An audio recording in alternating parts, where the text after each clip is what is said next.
আসসালামু আলাইকুম প্রিয় দর্শক, আজকে নিয়ে নিলাম কদর দিয়ে কদরের ভুনা রান্না করব।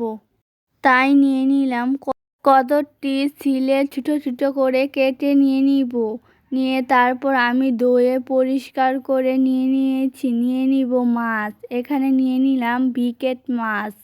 এখানে দিয়ে দিব হলুদের গুঁড়া, দিয়ে দিব মরিচের গুঁড়া, দিয়ে দিব ধনে গুঁড়া, আর দিয়ে দিব স্বাদ মতো লবণ দিয়ে হাত দিয়ে ভালো করে মেখে নিব। চুলার মধ্যে দিয়ে দিব মাছ দিয়ে ভালো করে ভেজে নেব তেলের মধ্যে। তারপর চুলার মধ্যে কড়াই বসিয়ে তার মধ্যে দিয়ে দিব মশলা দিয়ে ভালো করে কষিয়ে নিব।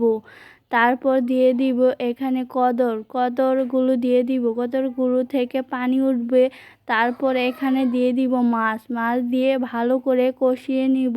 চামচের সাহায্যে নাড়াচাড়া করে কষিয়ে নিতে হবে। কষানো হয়ে গেলে তারপর চুলা থেকে নামিয়ে নিয়ে তারপর একটা বাটিতে পরিবেশন করে নিব। দেখেন আমার রান্না হয়ে গেছে, তাই আমি একটা বাটিতে পরিবেশন করে নিয়েছি। কিরকম হয়েছে কমেন্ট করে বলবেন। ভালো থাকবেন। আসসালামু আলাইকুম।